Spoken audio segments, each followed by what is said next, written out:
Shalom, kita berjumpa lagi dalam acara Renungan Firman Tuhan. Kali ini kita akan melanjutkan Renungan Firman Tuhan dengan melanjutkan paparan-paparan yang telah saya berikan pada bagian pertama dari bahasa roh ini. Pada bagian pertama, kita sudah melihat bahwa bahasa roh itu hanya berhenti sebentar, yaitu ketika kita bertemu dengan Tuhan. Nah, saat kita bertemu dengan Tuhan adalah ketika kita mengalami rapture atau pengangkatan. Ya, pada saat itulah kita bertemu muka dengan muka dengan Tuhan. Nah, rapture itu sangat singkat sekali waktunya, yaitu seperti yang dikatakan di dalam 1 Korintus 15 tadi, dalam waktu sekejap mata, di mana dalam bahasa aslinya itu adalah atomos. Ya. Atomos itu berarti indivisible moment. Atau bisa juga diterjemahkan sebagai not able to cut atau divide because too small to be measured. Artinya apa? Karena terlalu kecil untuk diukur, maka tidak bisa dibagi antara detik pertama dengan detik kedua. Itulah yang dimaksudkan dengan atomos. Tidak bisa dibagi karena terlalu kecil untuk diukur. Jadi saudara-saudara sekalian, bahasa roh akan berhenti dalam waktu yang sangat singkat sekali. Yaitu ketika terjadi perubahan dari tubuh jasmani kepada tubuh kebangkitan. Nah, disitulah bahasa roh berhenti untuk sekejap. Tetapi setelah kita memakai tubuh kebangkitan, maka bahasa roh itu akan dimulai kembali. Sebab coba kita pikirkan, saudara-saudara sekalian, mari kita berpikir. Ketika semua orang sudah diangkat oleh Tuhan, orang-orang percaya sudah diangkat oleh Tuhan, bertemu, berkumpul bersama-sama dengan Tuhan Yesus. Dari berbagai-bagai bahasa, dari berbagai-bagai bangsa. Mari kita berpikir, apa sih kira-kira, bahasa apa sih yang kira-kira dipakai oleh kaum, bangsa dari seluruh dunia, ya, yang mengalami pengangkatan bertemu dengan Tuhan. Dengan bahasa apa kita nanti akan berkomunikasi? Coba kita bayangin dah. Apakah dengan bahasa Jerman, bahasa Inggris, bahasa Itali, bahasa Sunda, Melayu, apa bahasa Batak?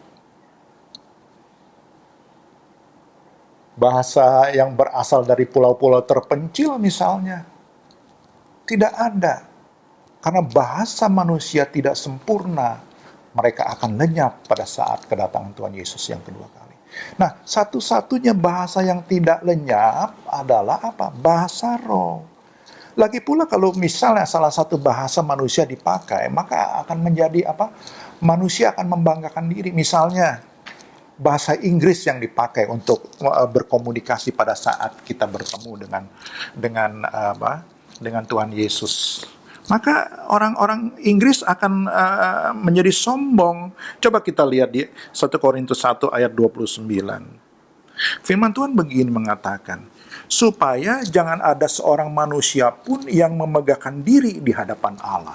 Jadi kalau suatu bahasa dari suatu bangsa dipakai untuk berkomunikasi pada saat kita berkumpul bersama-sama dengan Allah, maka ada satu bangsa tersebut yang dipakai bahasanya akan bermegah.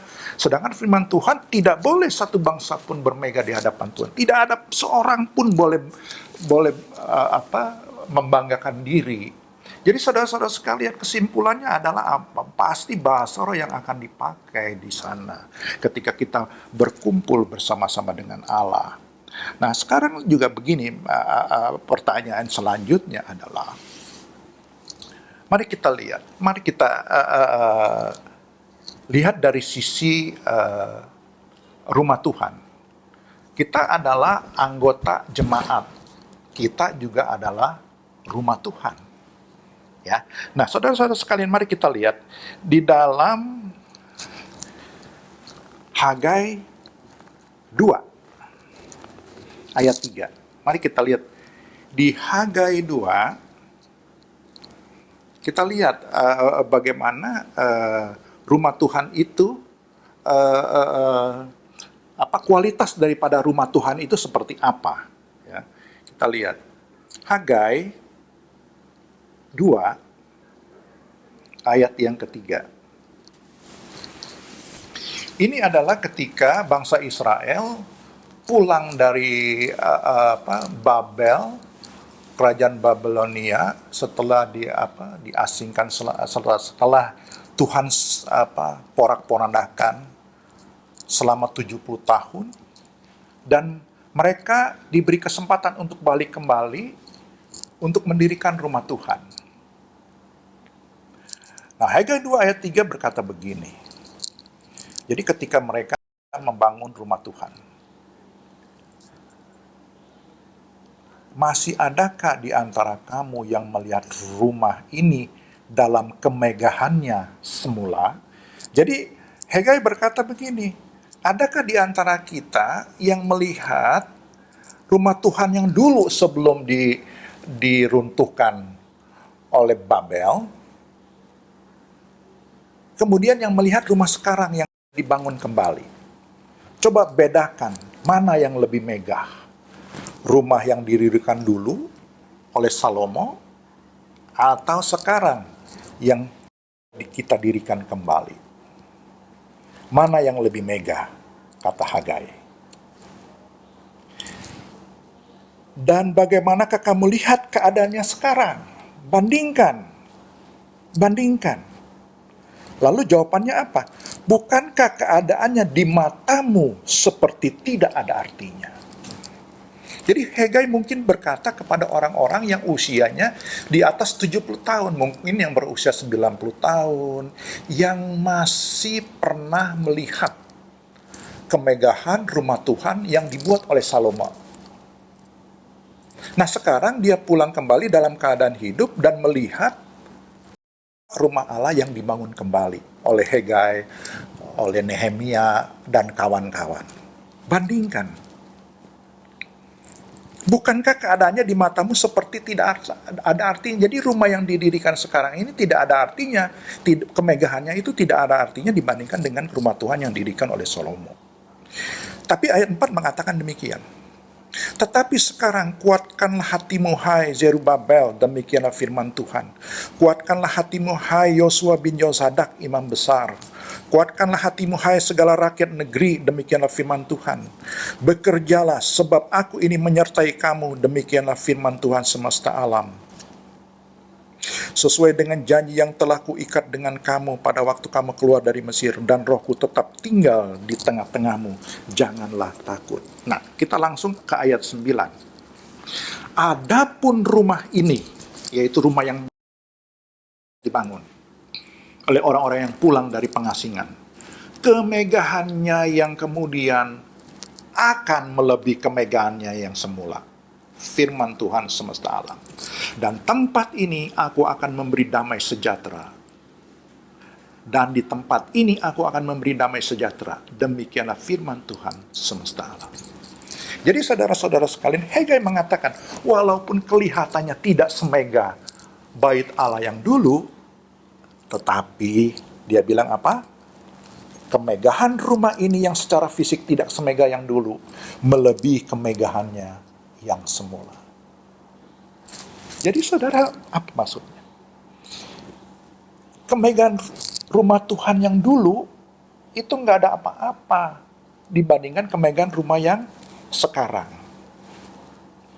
Artinya apa? Walaupun secara fisik tidak semegah yang dulu, tetapi di hadapan Tuhan lebih megah rumah Tuhan yang didirikan oleh Hagai dan kawan-kawan, Nehemia dan kawan-kawan, dibandingkan dengan kemegahan yang rumah Allah yang didirikan oleh Salomo. Nah, saudara, kenapa bisa begitu? Coba lihat, coba kita lihat. Rumah Salomo tidak pernah dikunjungi oleh Yesus Kristus. Tapi rumah yang didirikan oleh Hegai dan kawan-kawan dikunjungi oleh Yesus Kristus. Meskipun mengalami perbaikan oleh Raja Herodes, mungkin ya kalau dia tidak salah, Raja Herodes yang memperbaiki mempermegah, merenovasi rumah Allah itu. Tapi rumah itu adalah warisan yang dibuat oleh orang-orang yang pulang dari pengasingan. Rumah Salomo tidak pernah dikunjungi oleh Yesus, raja di atas segala raja. Tapi rumah ini yang sekarang dibangun oleh mereka, pada akhirnya dikunjungi oleh Tuhan Yesus. Nah, saudara-saudara sekalian, kita adalah rumah Allah. Ya, rumah Allah yang harusnya semakin hari semakin mulia. Seperti yang disebutkan di 2 Korintus 3, mari kita buka ayatnya. 2 Korintus 3 ayat 18. Nah, dan kita semua mencerminkan kemuliaan Tuhan dengan muka yang tidak berselubung.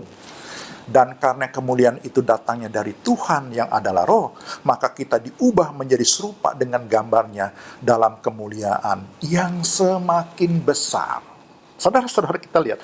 Dan kita semua, kita ini apa? Rumah Allah, mencerminkan kemuliaan Allah dalam kemuliaan yang semakin besar, semakin besar, semakin besar. Nah, sekarang kita berbicara tentang rumah Allah, yaitu anggota jemaat Allah yang ada pada waktu gereja mula-mula. Pada waktu gereja mula-mula, ada bahasa roh di dalam rumah Tuhan.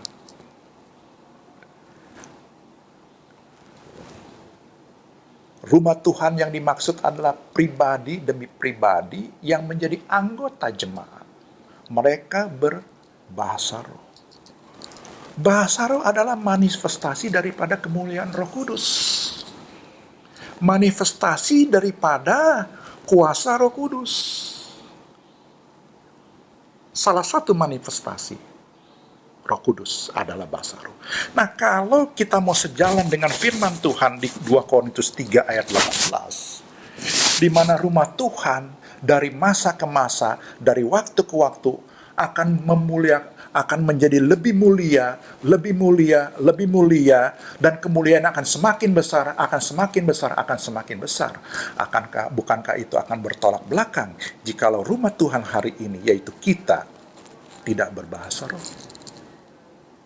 Kita menghilangkan salah satu dari manifestasi kemuliaan Roh Kudus, yaitu apa? Berbahasa roh. Jadi saudara-saudara sekalian, saya percaya bahasa roh itu adalah bahasa yang tidak akan pernah hilang. Bahasa yang akan selalu dipakai dari kekekalan sampai kekekalan. Nah, saudara-saudara sekalian, ada juga yang berpendapat begini, saudara. Berpendapat bahwa bahasa roh itu tidak penting. Bahasa roh itu adalah suatu bahasa yang disebutkan sebagai karunia terakhir. Sehingga kita tidak perlu meraih karunia bahasa roh. Nah, saudara sekalian, mari kita lihat.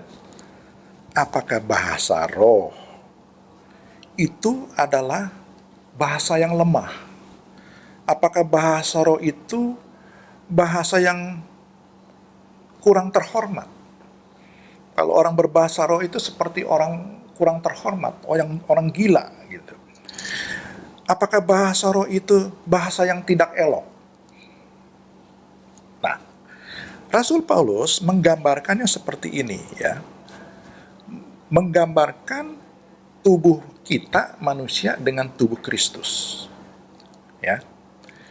1 Korintus 12 ayat 12 begini.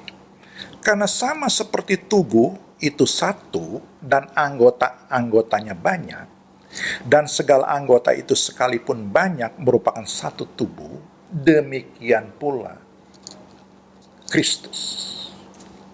Artinya apa? Nih, tubuh kita ini terdiri daripada banyak anggota, tetapi satu tubuh. Maksudnya, tubuh kita terdiri dari tangan, jari, ya, ada kuku, ada hidung, ada mulut, telinga, ada rambut, ada mata, ada kaki, jari-jari kaki, ada kulit, dan sebagainya. Ribuan anggota-anggota tubuh manusia. Dan mereka berfungsi, masing-masing mempunyai fungsinya sendiri-sendiri. Tangan untuk mengambil, jari itu juga untuk memegang, ya, telunjuk, jari kalau nggak komplit tanpa jempol, dia tidak bisa mengambil dengan sempurna. Ya, mulut untuk berbicara, kuping untuk mendengar, hidung untuk bernafas, mata untuk melihat. Jadi masing-masing ada fungsinya masing-masing. Demikian juga dengan tubuh Kristus. Masing-masing punya fungsinya. Yaitu fungsinya apa? Masing-masing mempunyai karunia yang berbeda-beda. Misalnya, mulut itu melambangkan karunia nabi nubuatan. Mungkin kepala otak itu melambangkan karunia kerasulan. Ya, otak ini mungkin melambangkan karunia pengajaran. Ya, kaki ini melambangkan karunia penginjilan dan sebagainya. Mereka masing-masing adalah mempunyai fungsi masing-masing, mempunyai karunianya masing-masing. Anggota tubuh Kristus mempunyai karunianya masing-masing, saudara. Tapi Rasul Paulus mengatakan demikian. Ya, kalau saya mau analogikan, karena banyak sebagian orang mengatakan karunia bahasa roh itu yang tidak penting, tidak terhormat, tidak elok, tidak dibutuhkan. Saya mau memberikan satu begini, oke lah kalau memang itu benar. Ya. Lalu pertanyaannya adalah, bagian tubuh kita yang mana yang tidak penting? Bagian tubuh kita yang mana yang tidak elok, yang tidak terhormat, yang tidak dibutuhkan? Coba saudara jawab sendiri. Apakah hidung? Kalau tidak ada hidung, tidak bisa bernapas. Apakah mulut? Kalau tidak ada mulut, tidak bisa berbicara. Lidah juga sama. Telinga, tanpa telinga tidak bisa mendengar. Coba kita lihat, maaf saudara-saudara sekalian ya, saya akan mengatakan demikian. Yang tidak terlihat, yang dipandang, tidak pernah diperhitungkan. Anggota tubuh kita yang tidak pernah diperhitungkan oleh kita. Yang tidak pernah diingat, tidak dipandang. Saya jadi agak susah mengatakannya ini karena terlalu vulgar kalau saya katakan demikian. Tapi saya mau nggak mau harus mengatakan ini. Saya minta maaf saudara sekalian. Anggota yang terjelek, yang tidak terhormat, yang tidak terlihat, yang tidak pernah kita pikirkan apa itu? Anus. Saudara, anus. Tapi kalau seanus menderita sakit wasir, semuanya akan sakit. Kalau anus tidak mengeluarkan kotoran dari perut kita, semuanya akan sakit. Jadi saudara, apa yang tidak diperlukan? Karunia-karunia Tuhan apa yang tidak diperlukan, saudara?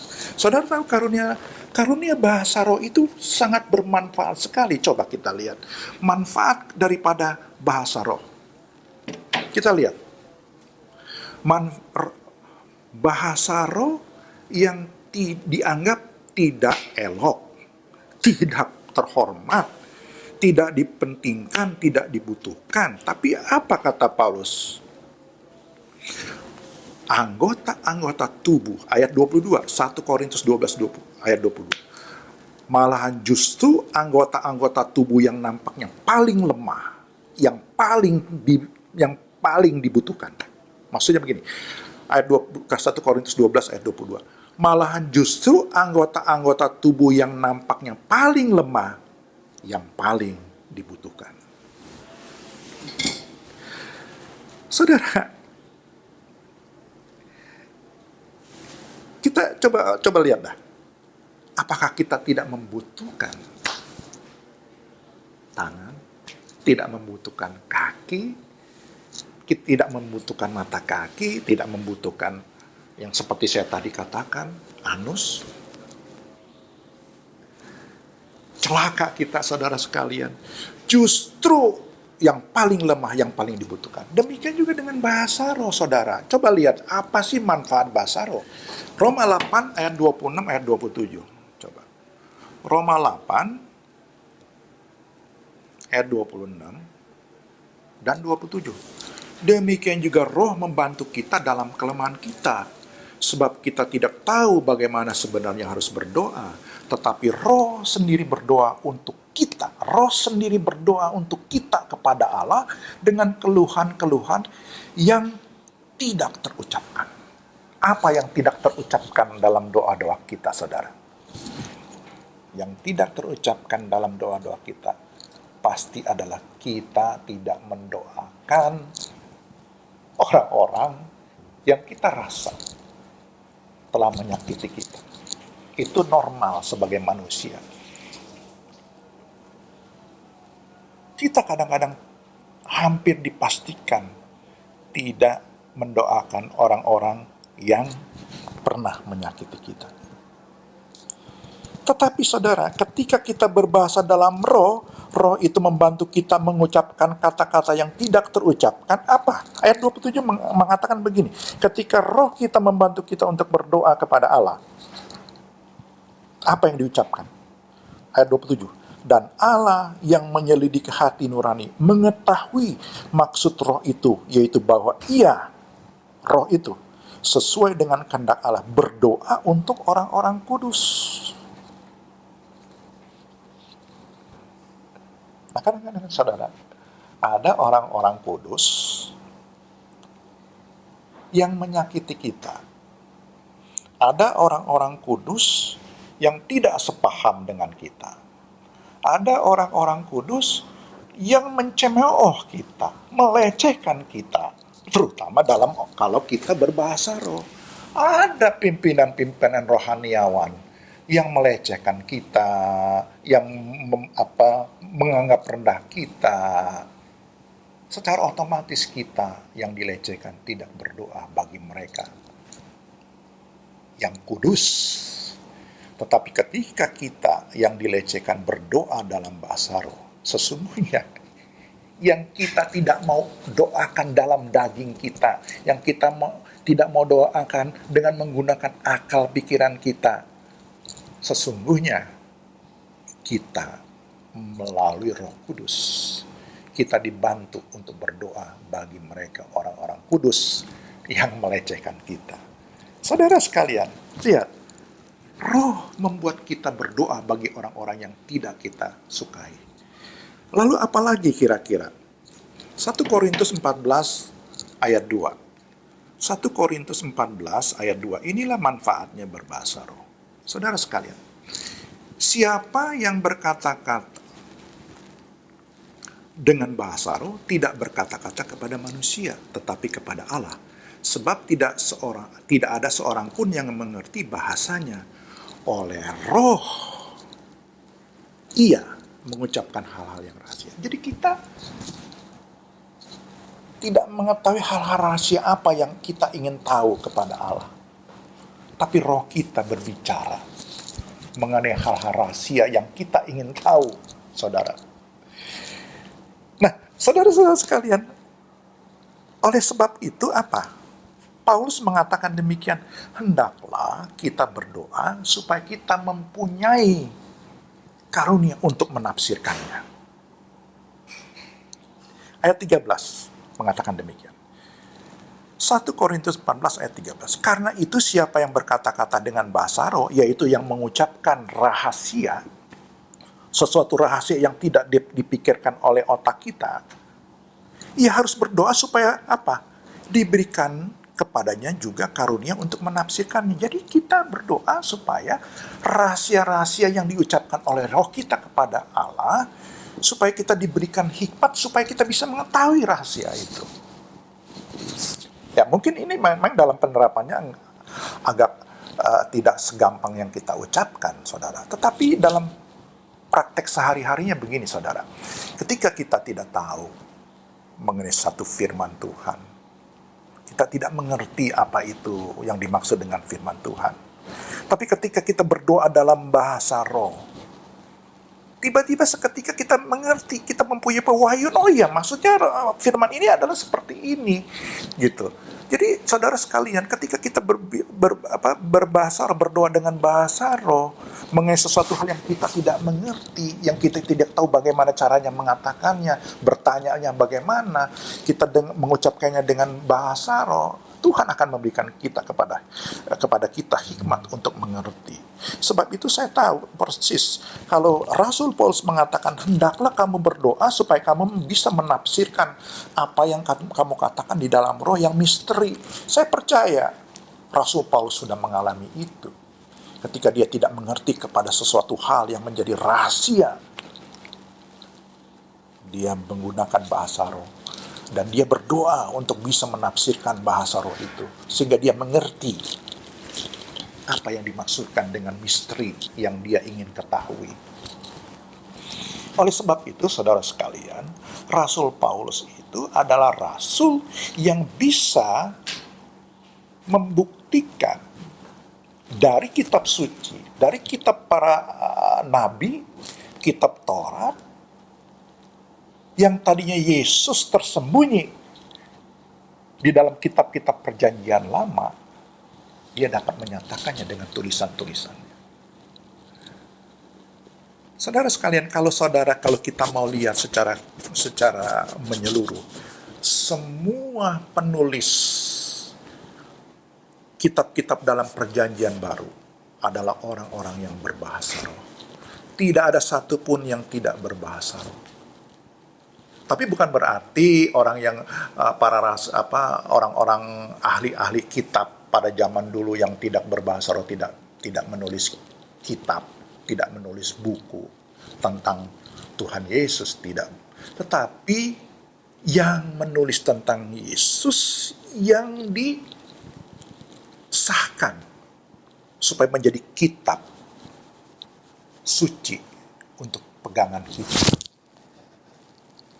anak-anak yang percaya pada saat ini. Jadi saudara-saudara sekalian, itu poin saya yang satu, bahwa bahasa roh itu sangat penting, saudara sekalian. Nah, poin yang kedua yang ingin saya lanjutkan adalah, yang saya simpulkan kemarin bahwa tidak semua orang mempunyai karunia pelayanan yang sama. Tetapi bukan berarti semua orang tidak bisa memiliki karunia roh. Memang semua orang tidak bisa mempunyai karunia pelayanan yang sama. Tetapi saya tahu pasti bahwa semua orang bisa memperoleh karunia Roh Kudus. Saudara sekalian, kita lihat coba contoh lainnya, yaitu apa?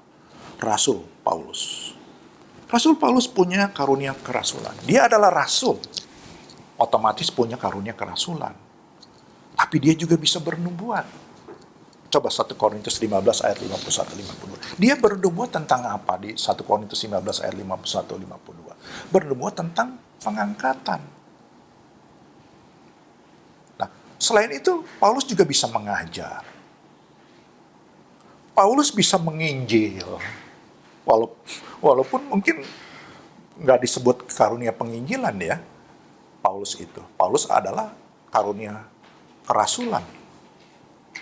Dia juga bisa membuat mujizat, membangkitkan orang mati, menyembuhkan orang sakit. Dia berbahasa roh. Saudara sekalian, lihat. Satu orang, Paulus itu adalah manusia biasa, tapi dia memiliki semua karunia. Petrus pun demikian. Jadi saudara-saudara adalah tidak benar bahwa hanya orang yang mempunyai karunia bahasa roh, yang bisa berbahasa roh. Tidak benar. Pendapat itu kurang tepat, saya pikir. Nah, saudara-saudara sekalian, kita mau lanjutkan lagi dengan satu pembahasan lagi, yaitu apa?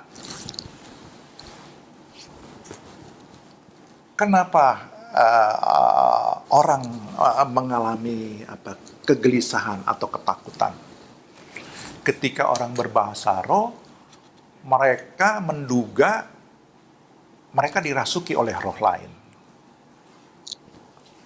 Ketika orang berbahasa roh, yang seperti yang dialami oleh jemaat di Korintus, sehingga suasananya menjadi kacau, sehingga banyak kesimpulan bahwa orang berbahasa roh itu dirasuki oleh roh-roh lain, roh-roh mabuk lah, dan sebagainya, seperti yang dituduhkan oleh orang-orang yang mendengar para rasul berkarunia lidah, tetapi tidak mengerti bahasa roh itu. Jadi saudara sekalian, kekhawatiran ini sebenarnya tidak perlu dibesar-besarkan. Sebab Rasul Paulus mengatakan demikian ya. Rasul Paulus mengatakan demikian. 1 Korintus 12 ayat 2. Kamu tahu bahwa pada waktu kamu masih belum mengenal Allah, kamu tanpa berpikir ditarik kepada berhala-berhala yang bisu. Karena itu aku mau meyakinkan kamu bahwa tidak ada seorang pun yang berkata-kata oleh roh Allah dapat berkata-kata terkutuk oleh Yesus. Dan tidak ada seorang pun yang dapat mengaku Yesus adalah Tuhan selain oleh Roh Kudus. Saudara sekalian, saya percaya Rasul Paulus menulis surat ini yang tertera di dalam ayat 2 dan 3 karena ada pertanyaan. Bahwa ketika seseorang berbahasa roh sehingga menimbulkan suatu kekacauan, ada orang-orang yang menduga bahwa orang yang berbahasa roh itu dirasuki oleh roh-roh lain. Karena Rasul Paulus sebelum menulis surat 1 Korintus 12 ini, dia sudah menerima surat dari jemaat Korintus yang mungkin menanyakan tentang hal ini, tentang karunia roh yang menimbulkan kekacauan. Ya, coba kita lihat di 1 Korintus 5 ayat 9. 1 Korintus 5 ayat 9 berkata begini, dalam suratku telah kutuliskan kepadamu. Nah, jadi 1 Korintus 5 ini adalah bukan surat yang pertama yang dituliskan oleh Rasul Paulus kepada jemaat di Korintus. Nah, dalam surat menyurat yang terdahulu dengan antara jemaat Korintus dengan Rasul Paulus, mungkin ada pertanyaan seperti itu yang mempertanyakan itu, kekhawatiran itu. Apakah kalau orang berkarunia Roh Kudus itu dirasuki oleh roh lain? Nah, Paulus mengatakannya ini. Kamu tahu bahwa pada waktu kamu masih belum mengenal Allah, kamu tanpa berpikir ditarik kepada berhala-berhala yang bisu. Karena itu aku mau meyakinkan kamu bahwa tidak ada seorang pun yang berkata-kata oleh roh Allah dapat berkata terkutuk oleh Yesus. Dan tidak ada seorang pun yang dapat mengaku Yesus adalah Tuhan selain oleh Roh Kudus. Maksudnya seperti ini, saudara. Paulus mengingatkan kepada jemaat Korintus begini, dulu kamu kan belum mengenal Allah. Oke. Kamu kan ditarik kepada berhala-berhala yang bisu. Oke. Nah, kamu ingat ketika kamu ditarik kepada berhala-berhala yang bisu, ketika pada waktu kamu belum mengenal Allah, apakah kamu pernah mengatakan Yesus adalah Tuhan? Tidak. Nah, sekarang saya ingin bertanya lagi, kata Rasul Paulus mungkin begini. Sekarang, setelah kamu bertobat dan mengenal Allah, apakah engkau pernah mengatakan, terkutuklah Yesus? Tidak. Nah, jadi Paulus dengan suratnya di 1 Korintus 12 ayat 2 dan 3 ingin meyakinkan jemaat di Korintus bahwa tidak ada seorang pun yang dikuasai oleh Roh Kudus akan dirasuki oleh roh lain. Itulah yang ingin ditekankan di situ. Nah, saudara sekalian, coba kita lihat di Lukas 11 maksud saya. Lukas 11 dan ayatnya yang ke 21. Lukas 11 ayat 21 demikian firman Tuhan. Apabila seorang yang kuat dan yang lengkap bersenjata menjaga rumahnya sendiri, maka amanlah segala miliknya. 22. Tetapi jika seorang yang lebih kuat daripadanya menyerang dan mengalahkannya, maka orang itu akan merampas perlengkapan senjata yang diandalkannya dan akan membagi-bagikan rampasannya. Jadi maksudnya seperti ini, saudara. Jadi kalau kita menjaga rumah kita, kita kuat. Orang itu baru bisa merampas apa yang kita punyai, apa yang kita miliki di rumah, kalau orang itu bisa mengalahkan saya. Nah, sekarang begini. Kita ini siapa? Rumah Allah. Siapa yang menjaga kita? Roh Kudus. Jadi kalau ada roh lain mau menguasai rumah Allah, dia harus mengalahkan Roh Kudus. Bisakah roh lain mengalahkan Roh Kudus? Tentu tidak.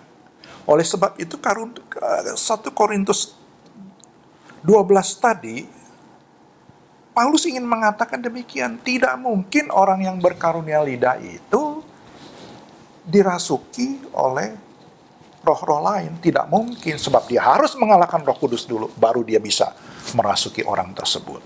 Jadi saudara-saudara, tidak ada kekhawatiran, tidak perlu ada kekhawatiran bahwa orang yang berkarunia lidah, berbahasa roh, berbahasa yang diberikan oleh Roh Kudus, dikuasai oleh roh lain.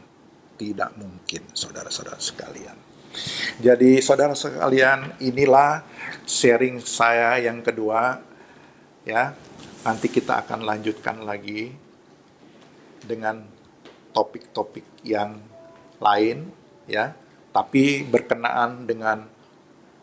masih berkenaan dengan bahasa roh. Tuhan